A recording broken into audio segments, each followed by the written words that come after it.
বলেছে না, মবের রাজ্যে পৃথিবী গদ্যময়, মানুষ যেন সব বোকাশোকা প্রাণী।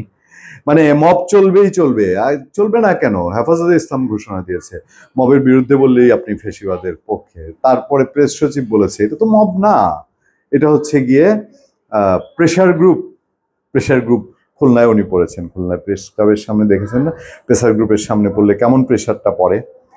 আর এর বাইরে আরো টুকিটাকি করে তো বলেই যাচ্ছেন, হাসনাত আব্দুল্লাহ বলছেন যে এটা কি বিপ্লব পরবর্তী একটা প্রতিক্রিয়া চলছে বছরের পর, বলছে মর্জি হবে তো তাই করবেন, এবং সংক্রমক হয়েছে। আগে ছিল এনসিপির লোকজনের হাতে মব, এখন এটা চলে যাচ্ছে বিএনপির লোকজনের হাতে। বিএনপি স্টেট কার্ড বলছে তারা এটা বিশ্বাস করে না, মবক্রেসিতে তারা বিশ্বাসী না, কিন্তু মবের মূল্যকে তারা আবার এটা পিছ ছাড়ে না।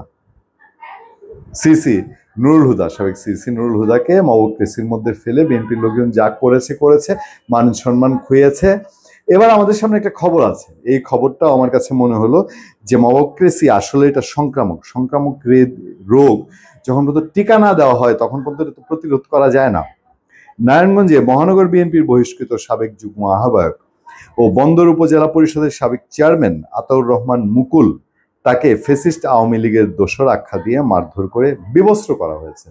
একদম প্রায় দিগম্বরী বলা যায়। হ্যাঁ, আমি ছবিতেই কথা বলুক, দুপুর আনুমানিক 1টায়, আমি যেদিন কথা বলছি 29 জুন 2025-এ বন্দর উপজেলার মদনপুর এলাকায় হরিপুর পাওয়ার প্ল্যান্টের সামনে তিনি হেনস্থার শিকার হন বলে স্থানীয় সূত্রে জানা যায়। এ সময় একদল ব্যক্তি তাকে মারধর, অকথ্য ভাষায় গালিগাল করে তার পরনের কাপড় ছিঁড়ে ফেলে বিবস্ত্র করে দেয়। খবর পেয়ে পুলিশ ঘটনাস্থলে গিয়ে সাবেক বিএনপি নেতা আতাউর রহমান মুকুলকে উদ্ধার করে। পরে গুরুতর আহত অবস্থায় তাকে শহরের একটি হাসপাতালে ভর্তি করে। ইতিমধ্যে হেনস্থার ঘটনার একটি ভিডিও ফুটেজ সোশ্যাল মিডিয়ায় ছড়িয়ে পড়েছে। তাতে দেখা যাচ্ছে কয়েকজন ব্যক্তি আতাউর রহমান মুকুলকে আওয়ামী লীগের দোসর আখ্যা দিয়ে অকথ্য ভাষায় গালেগাল করছেন। তার পাঞ্জাবি প্যান্ট খুলে বিবস্ত্র করা হয়েছে। পরনে ঝুলন্ত ছেঁড়া কাপড় ধরে এক ব্যক্তি তাকে টেনে হেঁচড়ে কোথাও নিয়ে যাওয়ার চেষ্টা করছে। এ সময় পুলিশ তাকে সেখান থেকে উদ্ধার করে একটি অটো রিকশায় তুলে নিরাপদ স্থানে নিয়ে যায়। পরে জানা যায় আহত আতাউর রহমান মুকুলকে শহরে তার মালিকানাধীন একটি বেসরকারি হাসপাতালে ভর্তি করা হয়।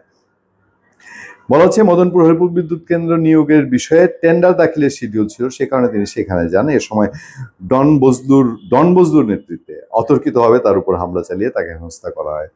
আর আগে না বাড়াই, সবকিছুর মধ্যে হচ্ছে দখল পাল্টা দখল, শেষ হয়ে ব্যাপার।